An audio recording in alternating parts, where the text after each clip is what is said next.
I flew across the country with $1,000 gift in hand, only to be told by my own father, "You're not on the list." My sister smirked. The guests whispered. I was humiliated. Until her boyfriend stepped forward and said 6 words that changed everything.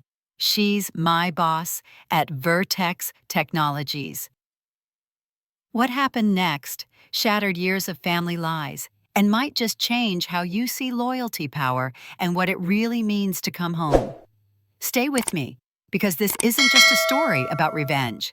It's about reclaiming your place without asking for permission. The late afternoon sun shimmered across Lake Windermere, casting a golden halo over the glass-paneled boathouse venue.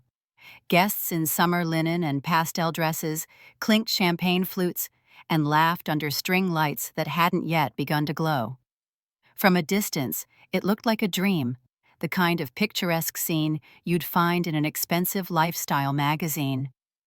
Madison Blake stood just outside the entrance holding a carefully wrapped gift box tied with a satin green ribbon. Her dress, a sapphire blue sheath, skimmed her frame elegantly. She had chosen it deliberately bold, but conservative enough to appease her father's silent judgments.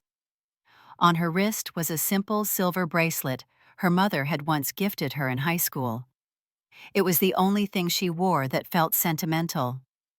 Inside the box was an antique emerald brooch tucked into a handwritten card. The gift had taken her weeks to find and cost nearly a full paycheck. But it wasn't about price, it was about memory. When she was 10, her mother had shown her a picture of a similar brooch in her grandmother's lost jewelry box and whispered, "That was my favorite piece. It vanished when we moved, but I still dream about it sometimes." Madison remembered. Madison always remembered. Now standing just feet from the entrance, she wasn't sure if she had made a mistake. The doors opened and familiar music floated out, Sinatra's voice smooth and timeless. Then came the noise, the hum of laughter, a burst of applause, glasses clinking. Madison shifted her weight, swallowing the knot rising in her throat. She hadn't told anyone she was coming. Not her mom, not her sister, certainly not her father. She stepped forward. And then she saw him. Walter Blake stood like a sentry at the entrance, arms crossed, posture rigid in his pressed navy blazer.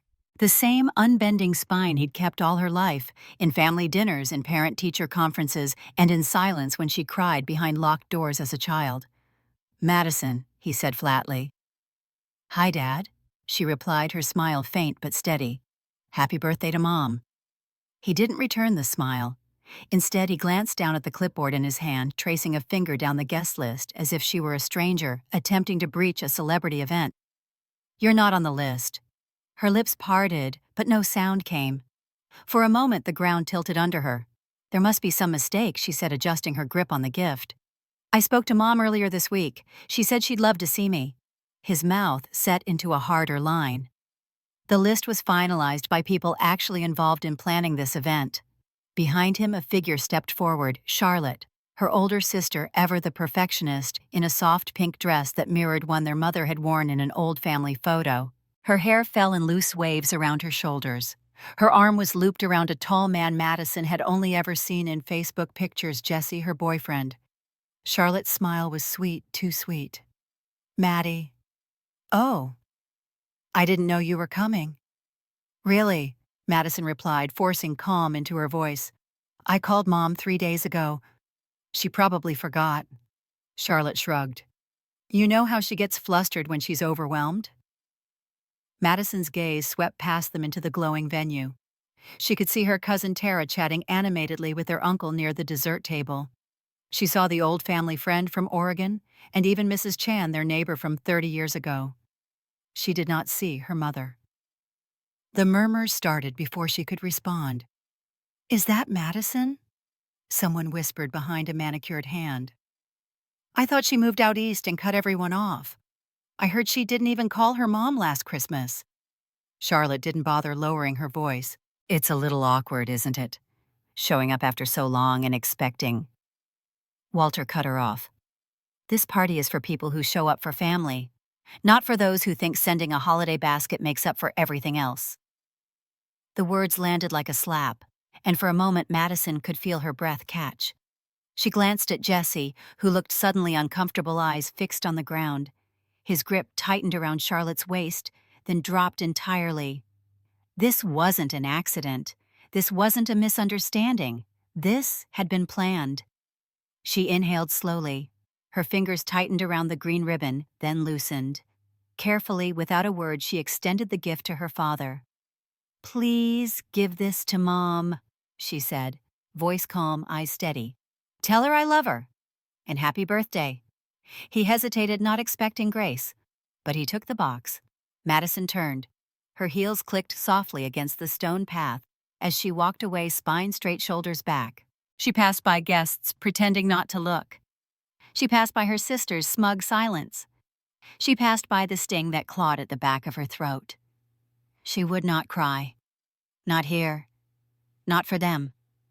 Behind her, someone laughed too loud, too fake. Then another voice, her father's, low and clipped. She didn't catch the words. She didn't need to. Madison reached her rental car. Her hand trembled slightly as she unlocked the door. Once inside, she exhaled, slow, controlled. She gripped the wheel, eyes closed. Breathe in. 2, 3, 4. Breathe out. 2, 3, 4. They thought they had humiliated her. They had no idea what was coming.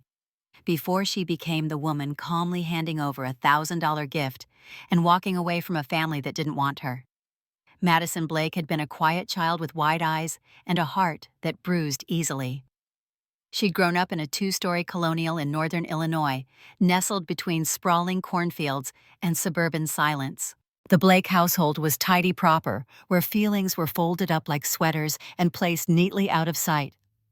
Her parents had 3 children, Charlotte, the eldest, perfect from birth, Jake, the youngest, lovable and spoiled, and Madison, the one in the middle, not forgotten but often overlooked.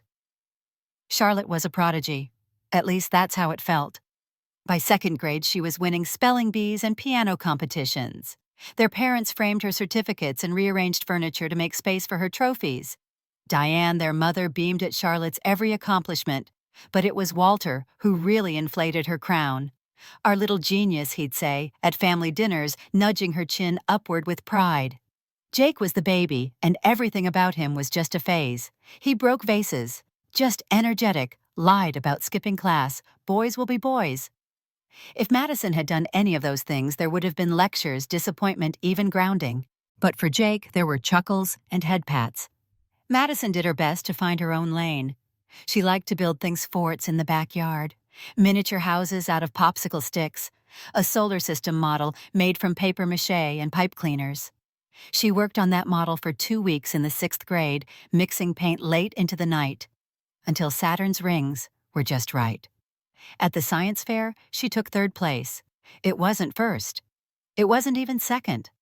But Diane had been there that day, clapping louder than anyone, holding her daughter's hand with pride. When they got home, she taped the 3rd place certificate beside Charlotte's polished wall of awards. Madison had stared at it for an hour that night, amazed that something of hers could belong there too. 3 days later, it was gone. Too much clutter, her father said casually when she asked. This wall is for things that represent excellence. That was Madison's first lesson in silence. She didn't cry. She didn't argue. But she watched as Diane quietly folded the certificate and slipped it into the drawer of her nightstand. Back then, Diane had been her soft place to land.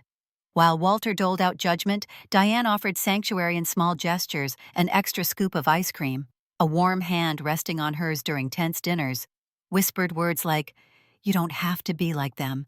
You're your own kind of special." One moment remained carved into her memory. It was her 16th birthday. Madison had planned everything, a themed dinner with friends at a local diner, rented movies, cupcakes she baked herself. But one by one, the girls canceled. Some had excuses, others didn't bother making any. By 6 p.m., Madison was sitting on the back porch, candles flickering on a cake no one came to eat. Charlotte was out with her boyfriend. Jake was at a sleepover. Walter said, "You'll be fine. These things happen." But Diane disappeared into the garage for 20 minutes, then returned with car keys and a small smile. "You and I are going on an adventure." She drove Madison 2 hours into the city to see a Broadway touring show, Wicked. She'd called in a last-minute favor, found a resale vendor, and paid for balcony seats. On the way, they stopped for dinner. Not fast food, but an actual sit-down restaurant with cloth napkins and glasses that sparkled in the candlelight. "You matter," her mom had said across the table, cupping Madison's hand gently. "Even when others don't show up. Never forget that." Madison never did. But the Diane of those memories felt like another person entirely, someone who'd quietly vanished when Madison left for college. The calls got shorter, the warmth faded, and somewhere between her first internship and her first promotion, Charlotte became the one who handled family things. The photos from their childhood told the story. In almost every frame, Charlotte smiling wide, front and center, Jake often grinning or mid-laugh, and Madison slightly blurred, partially cropped, or standing off to the side like she had wandered into someone else's life by mistake. Even in group shots, her eyes were always looking at someone else, searching perhaps for a signal that she belonged. There were no framed photos of her college graduation on the Blake living room walls, no evidence of her Boston life, no magazine features, no write-ups from the company gala where she gave the keynote speech. The only reminder of Madison Blake was the drawer in Diane's nightstand, where a crumpled science fair certificate might still rest beside dusty theater tickets. And now she wasn't even on the guest list. The exclusion wasn't just about a birthday party. It was about a slow erasure, a deliberate rewriting of the family narrative in which Madison, despite everything she'd achieved, was still not one of them. And as she sat in her hotel room that evening, removing her heels and wiping off carefully applied makeup, the silence in the room was thick with memories of ribbon-tied science projects, of candlelit dinners, of once being someone her mother chose. Somewhere along the way, love had gone quiet, and silence like shadows in old family photos had taken its place. When Madison Blake boarded a one-way flight to Boston at age 18, it felt less like going to college and more like being airlifted from a war zone. Her father had made no effort to hide his disapproval. "Too good for your own family now," he said that morning, sipping coffee from the same chipped mug he'd used since she was a child. "It's not about being too good, Dad," she replied carefully, folding her acceptance letter into her carry-on. "It's about what I want for my life." Diane had stood by the door, quiet, folding and refolding the same dish towel in her hands. "It's just far," she said softly. "Northwestern is right here, and they offered you almost as much." Madison had hugged her mother tightly, memorizing the scent of lavender and lemon cleaner. "I need this. Please understand." Neither of them had come to see her off at the airport. Boston at first was overwhelming sirens at night snow in October, roommates with rich fathers and expectations she didn't understand. But Madison adapted. She had always adapted. It was a skill honed in the shadows of louder siblings. She studied harder, stayed up later, listened more than she spoke, and eventually she rose. By 24, she had interned at 2 tech firms. By 28, she was managing teams. By 34, she was director of operations at one of the most rapidly scaling tech companies on the East Coast, overseeing hundreds of employees, commanding 7-figure budgets, and holding her own in meetings with executives twice her age. She'd send holiday baskets every year with hand-signed cards. Sometimes she'd fly home for Christmas, sometimes she wouldn't, depending on deadlines, launches, or whether Charlotte had already claimed the guest room. Her efforts, however consistent, were met with lukewarm gratitude at best. "So you're still with that computer company?" Walter would ask, slicing ham at the Easter table. "I'm in operations now," she'd reply, adjusting her tone to sound light. "We just acquired a startup in Singapore." "Sounds complicated," he'd grumble. "You ever think about slowing down? Finding someone your mother worries you know. 30-something and no husband, no kids. It's not natural." Diane would glance down at her plate. Jake, ever the baby of the family, had no such interrogations to answer. He rotated between bartending jobs, always had a new girlfriend in tow, and was celebrated for simply showing up. Charlotte, meanwhile, had become Walter's shadow in the insurance agency. "She's got the Blake work ethic," he'd say with pride. Madison, she was off in the clouds, Miss Tech Mogul.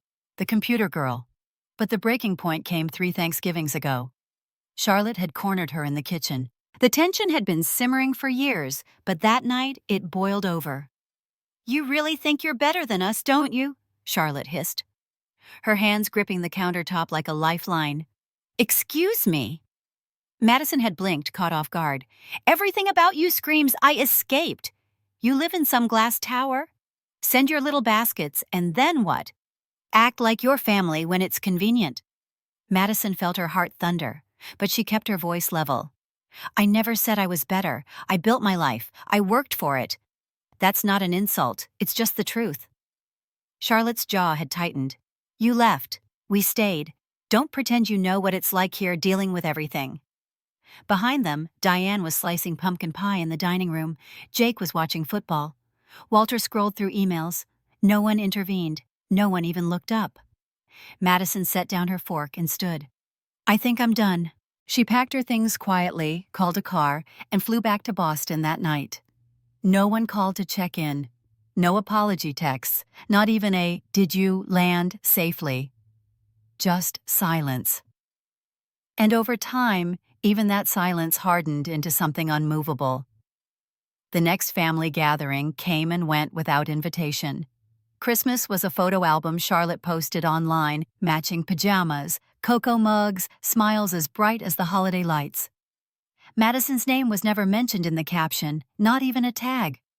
She sent a message to her mother that day, a simple "Merry Christmas, love you," and received a thumbs-up emoji in response.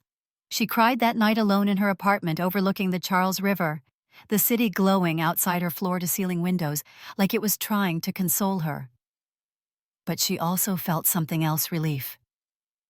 Relief that she had left. Relief that she had built a world no one else could claim or cut down or erase. Because for every dinner where she sat quietly at the edge of the table, she had now chaired a boardroom. For every photo where she was cropped out, she had headshots on magazine covers in the tech space. And for every time someone said she was too much, too ambitious, too different, too distant, she'd found people who called her inspiring. Still somewhere deep inside, the little girl with the science fair ribbon and the Broadway ticket wanted to believe that family could come around. That maybe, just maybe, the next invite would have her name on it. But then came Charlotte's Facebook post, a banner that read, "Diane Blake, 60 Years of Grace," a curated guest list, a celebration of their mother's life, and Madison nowhere to be found. The notification blinked at the corner of Madison's screen just past midnight, long after the cleaning crew had begun vacuuming the office. She was knee-deep in end-of-quarter projections, mentally calculating vendor costs for the Singapore rollout, when she instinctively opened her Facebook tab for a quick distraction. There it was, a photo banner stretched across the top of a newly created event page. Diane Blake, 60 Years of Grace.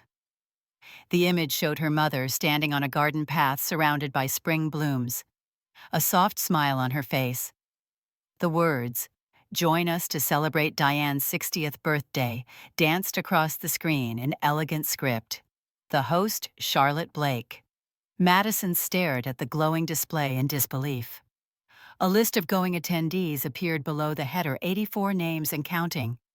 Cousins from both coasts, neighbors from their childhood cul-de-sac, even Great Aunt Ruth, who hadn't traveled since her hip replacement. The comments were full of excited replies. "Can't wait, so happy to be included. Wouldn't miss it for the world." Madison's name was nowhere on the list. She scrolled furiously, hoping to find a private message, an overlooked invite, anything that would explain it away. But there was nothing. Her chest tightened. Her coffee, long gone cold, sat forgotten beside her mousepad. Her hand moved on instinct, opening her phone, pressing the familiar number.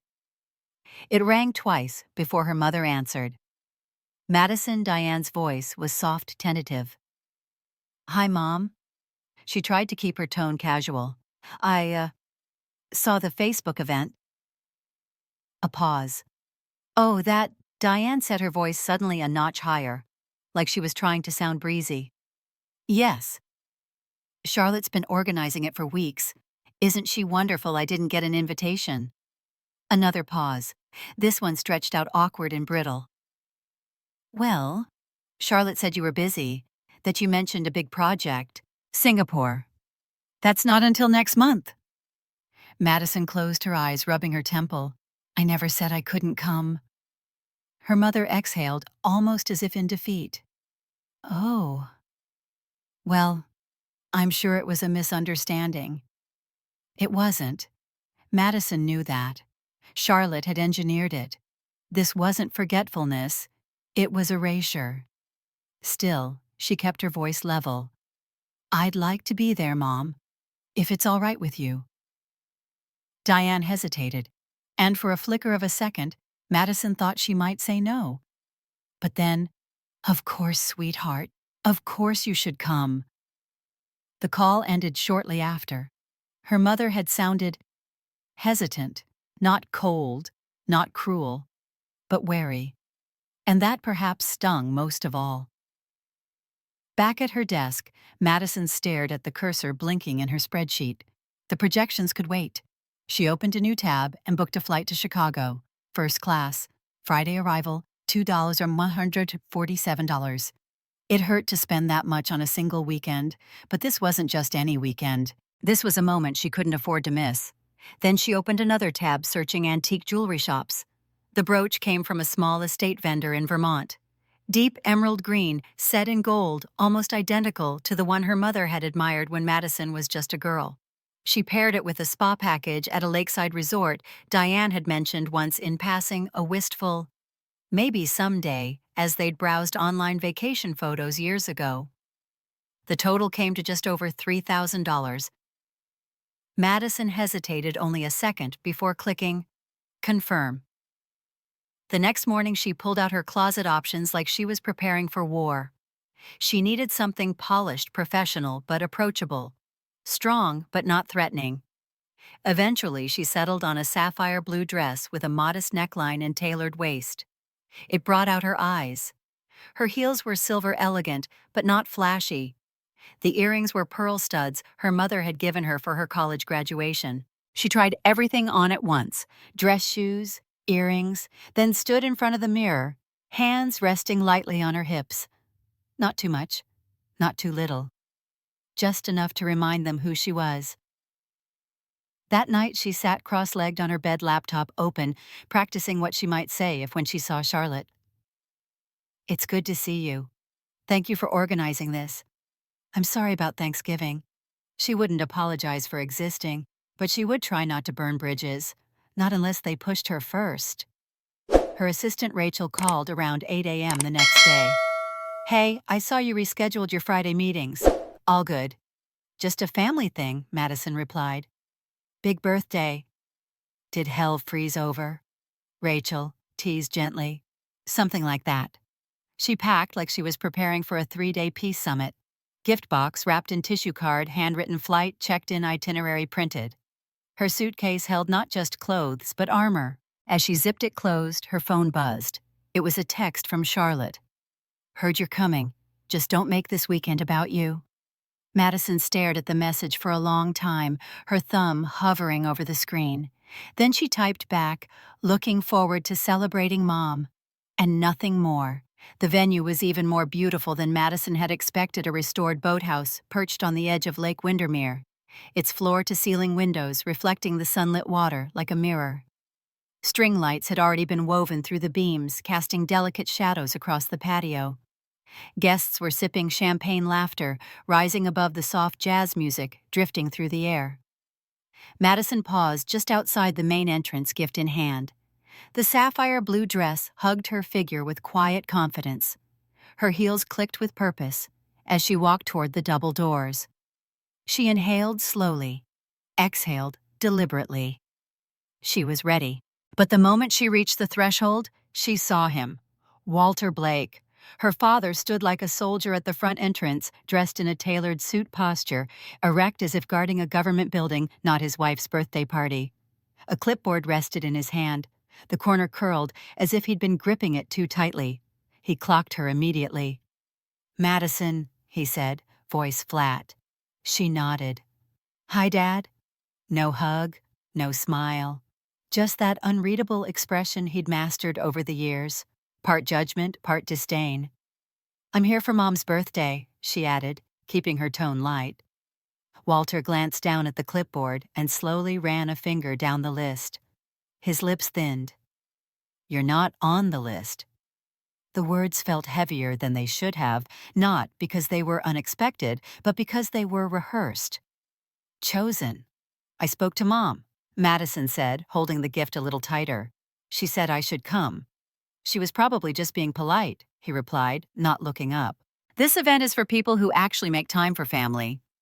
Before she could respond, a familiar voice chimed in. Maddie, you came after all. Charlotte appeared beside their father dressed in blush pink, her blonde curls styled into soft waves that mimicked their mother's usual look. On her arm stood Jessie, tall, clean-shaven, and visibly uncomfortable. Madison's gaze flicked to him for just a second, but Charlotte was already talking again. I thought we talked about this, she said sweetly, her eyes hard. After Thanksgiving, I assumed you'd understand why this might not be the best idea. No, Madison replied calmly.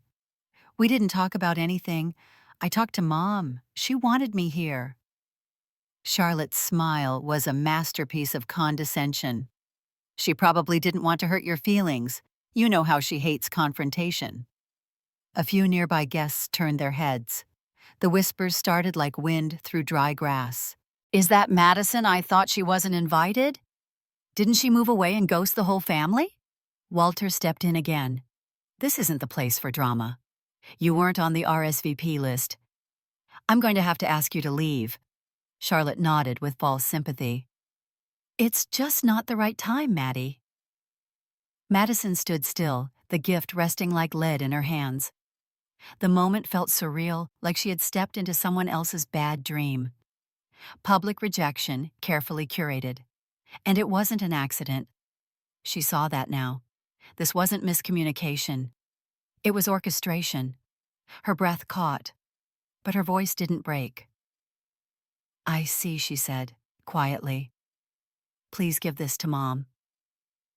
She extended the box toward her father, who accepted it reluctantly as though it were radioactive. Tell her I love her. And happy birthday. And with that, Madison turned. She walked back down the stone path, each step a choice not to run, not to tremble. Guests fell silent as she passed. Her heels clicked with defiance against the slate walkway. She reached her rental car, opened the door, and sank into the seat, her hands suddenly trembling. But before she could steady her breath, a knock at the window made her jump. Jesse. She hesitated, then cracked the window halfway. He looked sheepish. Ms. Blake, sorry, Madison. Can I talk to you for a minute? She raised an eyebrow. About what? Jesse rubbed the back of his neck, then leaned down slightly. Because I work at Vertex Technologies. She blinked. What Boston office? I joined 8 months ago. I'm on the software engineering team. 3rd floor. Her mind raced, connecting dots. You work under me. Indirectly, he nodded. You're director of ops, I know. We've never met directly, but everyone knows who you are. I recognized you the second I saw you. Madison stared at him. The universe apparently had a sense of irony. Does Charlotte know? He glanced back at the venue. She knows I work at Vertex, but I didn't exactly mention you were you. And now, he said, voice low, I feel like I should have spoken up back there. What just happened? It wasn't right. No, Madison agreed. It wasn't. Jesse looked genuinely pained. There's more you should know. About what they said before today, it wasn't just forgetting to invite you. She held his gaze. The tension in her spine softened slightly. This wasn't over. Not yet. Then, get in, she said, unlocking the door. Jesse sat awkwardly in the passenger seat of Madison's rental car, his knees nearly brushing the dashboard. The silence between them hummed like a wire pulled tight. Outside, the lake shimmered peacefully, as if mocking the storm raging just beneath Madison's skin. I should have said something sooner. Jesse began, eyes fixed on the floor mat. Then say it now.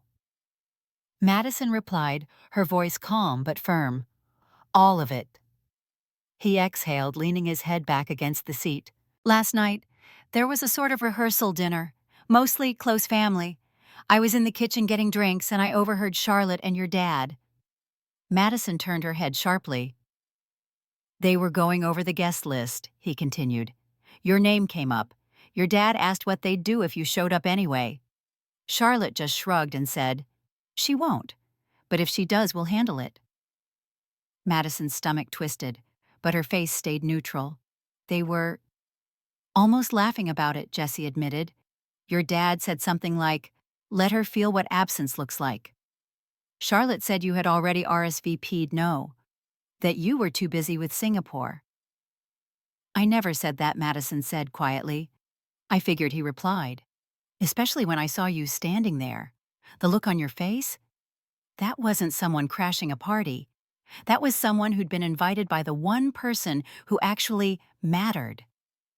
Madison's fingers tightened on the steering wheel. My mother didn't know I'd come, no, Jessie said. This morning she asked if maybe you'd surprise her. Charlotte told her you'd sent your regrets weeks ago. She looked disappointed, like she was expecting to hear that. There was something about that, the idea of her mother sitting in her bedroom, holding on to the faint hope that her daughter might appear anyway, that made Madison's throat ache. She took a slow breath, eyes fixed on the horizon. You've been dating Charlotte for what, a year? 14 months, he said. And you knew who I was this whole time. I did, he admitted. I didn't realize the connection until about a month after I started at Vertex. I saw your name on an internal memo and did a double take. Then I saw your photo in the quarterly newsletter. The woman everyone respects in the Boston office was also the sister Charlotte talked about. Madison raised an eyebrow. Talked about how he shifted in his seat. Not kindly. She said you were cold, selfish, that you thought you were better than the rest of your family, that you called your mom unsupportive during Thanksgiving. Honestly, I didn't know what to believe. And now Jessie looked at her, really looked at her.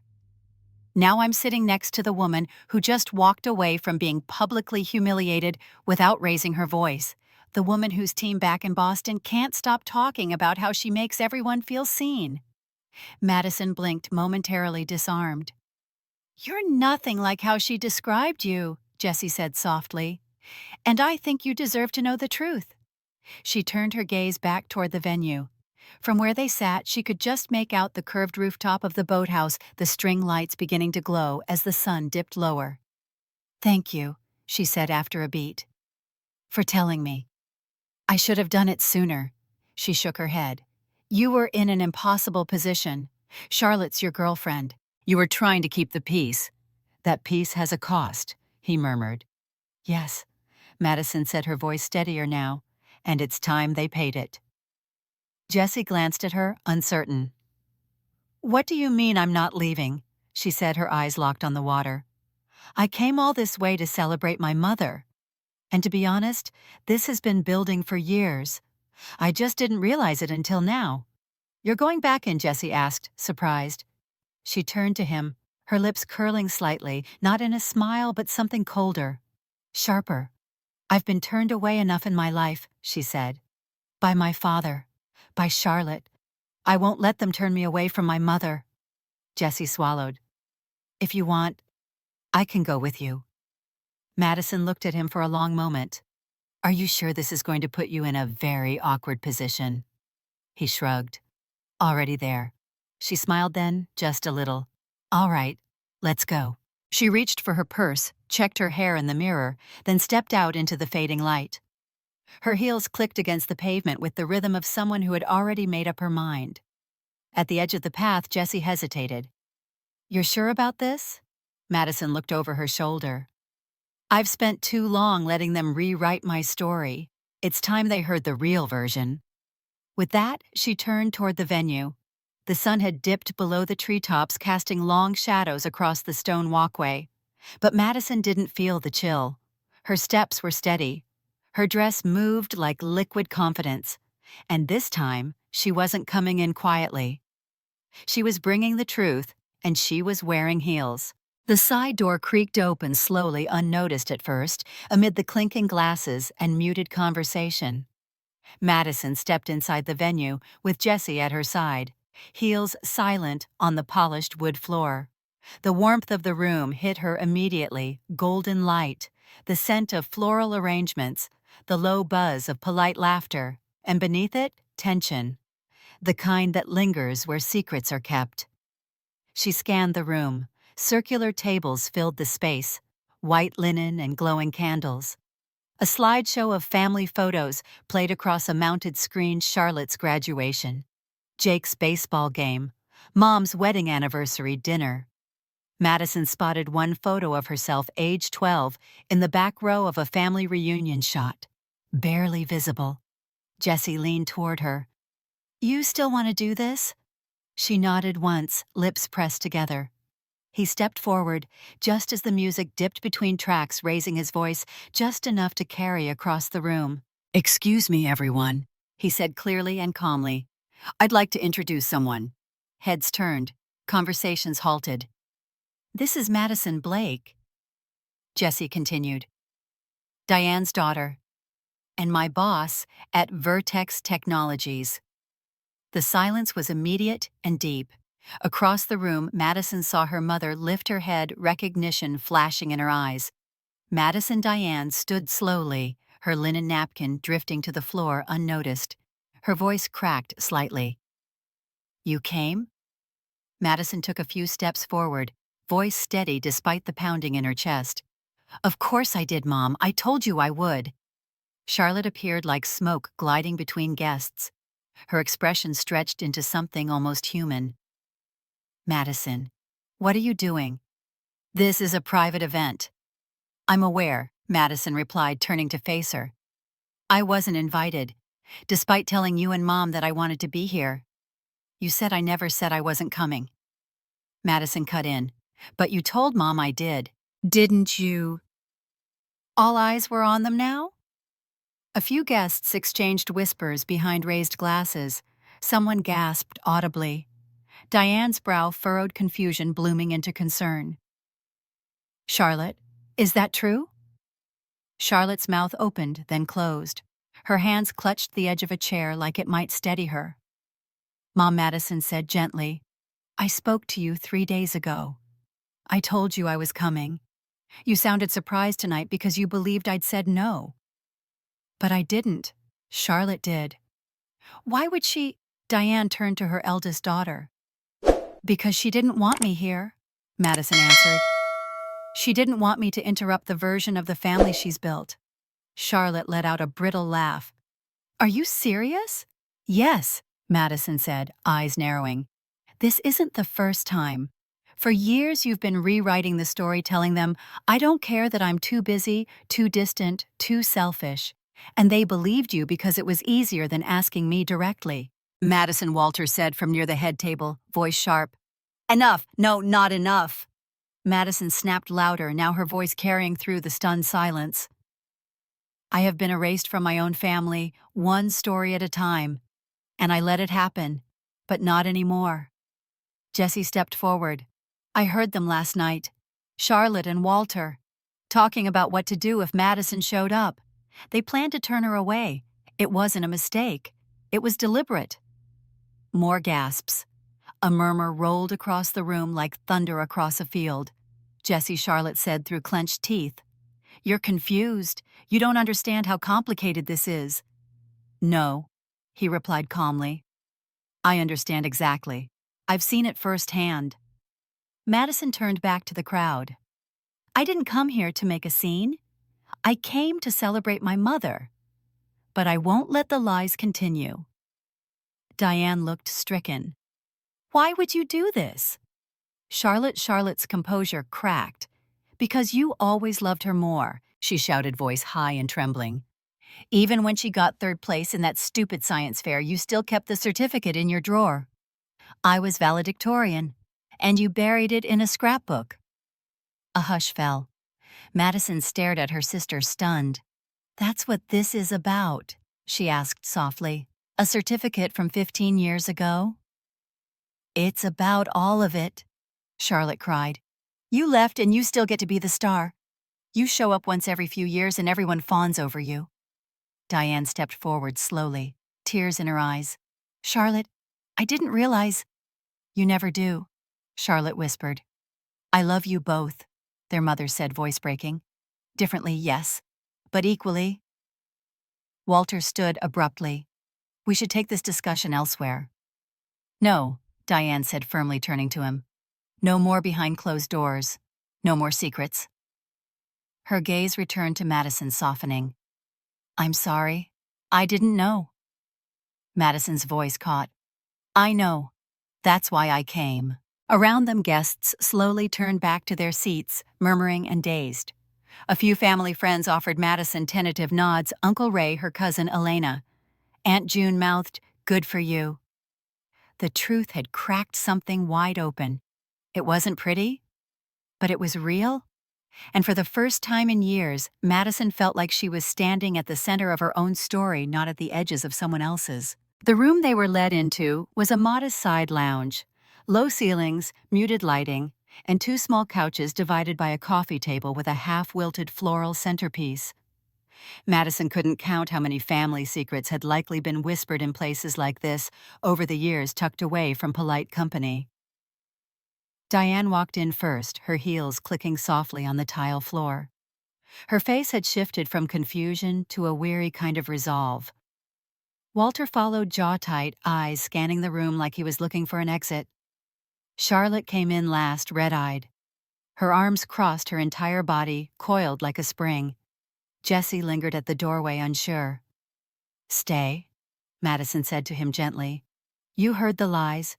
You should hear the truth. He nodded and found a quiet corner, giving space but staying present.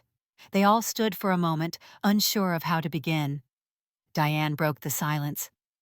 I didn't want to believe Charlotte could twist things, she said, looking between her daughters. But I see it now. I've seen it for a while. I just didn't want to face what it meant. Charlotte scoffed, her voice brittle. So, now I'm the villain, no, Diane said softly. You're my daughter. But that doesn't mean you haven't caused harm. Walter crossed his arms. Let's not start pointing fingers. I may have misjudged, Diane interrupted, turning to him. A lot. That brought silence, heavy and honest. Walter lowered himself into a chair, like it had suddenly become harder to stand. He cleared his throat. I was trying to protect your mother. After Thanksgiving, I thought the tension wasn't worth it. But the truth is, Madison asked, her voice calm but unflinching. He met her eyes for the first time that night. I didn't know how to handle you anymore. You became someone I couldn't relate to. And instead of trying, I pushed you further out. It wasn't quite an apology, but it was closer than Madison had ever expected from him. Charlotte stood rigid, trembling. You want the truth, she said, her voice cracking. Fine, I stayed. I carried everything. I drove Mom to her appointments. I helped Dad with the business. I made the dinners, remembered birthdays, smiled when I wanted to scream. And still, she lit up more when you called from Boston than when I was sitting 2 feet away. Madison looked at her sister, really looked at her, and saw something beneath the bitterness. Exhaustion. Loneliness. I didn't know you felt that way, she said softly. You didn't ask, Charlotte snapped. Then, quieter. No one did. There was a long silence, not hostile, just heavy with the weight of years. I didn't stay away to hurt you, Madison said. I stayed away because it felt like the only way I could breathe. Every time I came home, I was made to feel like a stranger, or worse, a threat. I never meant, Charlotte began, but Madison raised a hand gently. I'm not here to argue. I'm here because I still love this family. But this, she gestured to the space between them, can't go on like it has. Her voice was steady now, deliberate. The way it was in boardrooms when she had to call out broken systems. This starts over only with honesty, she said. No more triangulating, no more gatekeeping. If someone has a problem, they say it. If someone feels left out, they bring it up. And if we want to heal, we do it without rewriting the past. Diane exhaled, visibly moved. I want that. I've missed you, Madison. I've missed you so much. I missed you too, Madison whispered. Walter looked down at his hands. What happens now? Madison gave a small shrug. That's up to all of us. I don't need things to go back to what they were. I just need them to stop pretending everything was fine. Charlotte sat slowly rubbing her eyes. I'm tired. I don't even know who I've been pretending to be anymore. Madison sat beside her, not touching her, but close enough to say without words, I see you. No one apologized, not fully. But they told the truth. And for the first time in years, that was enough to start. It started with a phone call. 2 weeks after the party, Madison's phone lit up with her mother's name. For a moment she hesitated, thumb hovering over the green button like it was a detonator. Then she answered. Hi, Mom. A pause. Then a soft voice. Hi, sweetheart. I was wondering, would it be all right if I came to visit you in Boston? Madison blinked. You want to come here if that's okay. Diane added quickly. Your father has a fishing trip coming up and I thought, maybe I could see your life. Just the two of us. Madison didn't need to think. I'd love that. It took a month to coordinate the details. Madison rearranged meetings, blocked off 3 days on her calendar, and booked a guest suite in her apartment building. Diane's flight arrived on a Friday morning, and Madison waited at the gate like a nervous daughter picking up a first-time date. When she saw her mother, slightly smaller than she remembered, hair silvered but eyes bright, Madison felt something shift in her chest. Hi, Mom, she said, pulling her into a hug. Hi, honey, Diane whispered into her shoulder. I can't believe I'm really here. They spent the weekend like tourists, coffee shops, and strolls along the Charles Antique bookstores, and long conversations over quiet dinners. Madison showed her the office at Vertex, a glass-walled space on the 3rd floor with framed photos of her team, a leadership award on the shelf, and her nameplate gleaming on the door. I didn't realize, Diane said softly, running her hand along the edge of Madison's desk. Madison smiled. Didn't realize how much you've built. How much of this is you. Later, as they walked through the public garden, Diane slipped her arm through Madison's. I'm proud of you, she said, not just for all this, but from the beginning. Madison looked over at her, eyebrows raised. Even when you got 3rd place, Diane added with a teary laugh. Especially then. You never needed to be the best. You just needed someone to see you trying. Madison didn't speak. She couldn't. Her throat was too tight. When her mother flew back to Illinois that Monday, Madison returned to her office with a lightness she hadn't felt in years. That afternoon, she received an internal memo from HR confirming a departmental transfer. Jesse Lawson was moving from engineering to product strategy. A lateral shift, one that would remove him from Madison's direct chain of oversight. She called him during lunch. You didn't have to transfer, she said. It felt appropriate, Jesse replied. Given everything. And Charlotte, he sighed. We're taking space. She started therapy. Madison paused. She told you that? She told me to tell you, and she wanted you to know. She's working on it. It wasn't an apology, but it was a start. The next time Madison visited Chicago on a layover from a business trip, she met her mom for dinner at an airport lounge. They didn't talk about the past, they just talked. About books, about food, about how Jake was finally settling down, about Charlotte's therapy sessions. She's been more quiet lately, Diane said. But it's not a bad kind of quiet. It's reflective. Madison nodded.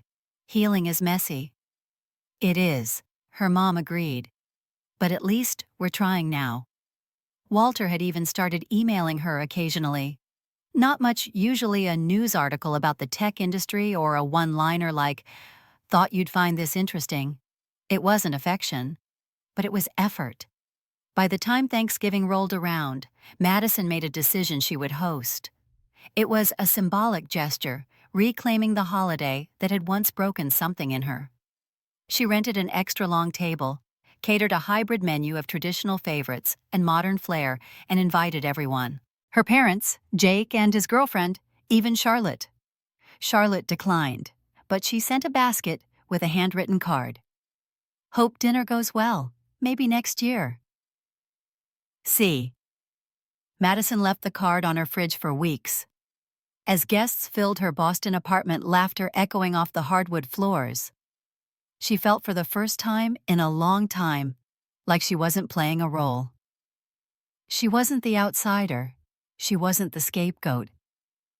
She was just Madison.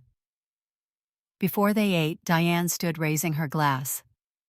"I want to thank Madison," she said, "not just for hosting, but for having the courage to speak the truth and the grace to let the rest of us catch up." Walter cleared his throat. "I may not say it well," he began, glancing at his daughter, "but I'm proud of you. Your success, yes, but also the way you lead, at work and here." Madison smiled softly. It wasn't perfect, but it was real. Healing she'd learned wasn't a single moment. It wasn't a grand apology or a perfect dinner. It was a series of choices, quiet ones, consistent ones, to move toward each other, even when it would be easier to stay away. And for the first time, her family was choosing her too. The scent of roasted turkey and rosemary drifted through Madison Blake's Boston apartment, carried on warm air and soft jazz playing in the background. It was her first time hosting Thanksgiving, not just cooking or helping, but truly opening her home, setting the table, and saying, "Come in." The dining table had been expanded with a rented extension. White candles flickered beside handwritten place cards, wine glasses sparkled beneath the chandelier, and a mismatched collection of chairs circled the table like old friends with new stories to tell. Her mother arrived first, bundled in a caramel-colored wool coat, cheeks flushed from the wind. Madison opened the door before she could knock. "You smell like cinnamon," Diane said, hugging her. "And competence." Madison laughed. High praise from the woman who once pulled off a full Thanksgiving on one burner during a power outage. Walter followed behind, less expressive, but carrying a bottle of wine and an awkward half-smile. "Smells good," he said, stepping inside. "You always had good taste. Must have got it from your mother." It wasn't affection, but it was warmth. For Walter, that was something. Jake arrived next with his girlfriend, Kayla, bubbly blonde, and wearing a pumpkin-colored dress that matched the pie Madison had made from scratch. Jake hugged his sister tight, lifting her off the floor briefly. "I told Kayla we'd get engaged if your stuffing lives up to Mom's." "I'll start writing the vows," Madison replied, grinning. Throughout the afternoon, the apartment filled with chatter and clinking glasses. Diane helped arrange the green beans with surgical precision. Walter told a surprisingly funny story about a client who mistook him for a car salesman. Jake spilled cider, and Kayla offered to mop it up with the grace of someone who genuinely wanted to impress. The only empty seat was Charlotte's, but even her absence felt different. On the counter was a carefully curated basket gourmet jams, artisanal crackers, a bottle of wine, and a handwritten note tucked inside. "For your first holiday in your own home, I hope it's full of warmth and honesty. I'm working on it." Charlotte Madison had read it twice before tucking it behind the napkin rings. She hadn't responded yet, not because she was angry, but because she wanted her reply to come from truth, not obligation. As dinner began, Madison poured sparkling cider into each glass and stood at the head of the table. Her heart beat a little faster, not from nerves, but from awe. This was hers, her home, her family, her life. Before she could say anything, Diane raised her glass. "I want to say something," she said, her voice steady, eyes a little glassy. "To Madison. Thank you for not giving up on us, not when it would have been easier, not when you had every right." She paused. "You reminded us that love isn't about being comfortable, it's about being honest. And sometimes the hardest person to come home to is yourself." Madison swallowed hard. She smiled, eyes stinging. "Thanks, Mom," she said quietly. "That means more than you know." Later, as dishes were cleared and pie slices dwindled, and the conversation turned toward light gossip and future trips, Madison slipped away to the balcony. Boston sparkled in the distance. Below, the river shimmered in soft motion. She took a breath, letting the chill bite her cheeks. She wasn't the girl who waited to be invited anymore. Not the girl who tried to earn her place at a table someone else set. Not the woman who performed her success like armor, hoping it might protect her from rejection. She was simply herself, no spotlight, no shadows, just Madison, whole, seen, home. Behind her, the sound of laughter rose again. Diane chuckling, Jake cracking a joke, Walter trying not to laugh too loudly. No one called her back inside. No one chased her. And still, for the first time, she felt included. She ran a finger along the edge of her wine glass, still half full. Sometimes healing didn't look like fireworks. Sometimes it was a dinner, a laugh, a father sitting beside her instead of across the room, a sister's note that said, "I'm trying." She looked out at the city that had raised her in adulthood, the place where she had built something no one could take from her. And she thought about all the versions of herself who would have given anything to feel this peace, the quiet, the truth, the choice. And then she whispered it, not as a bitter realization, but as a quiet kind of prayer. Sometimes, the invitation you never receive is the one that sets you free.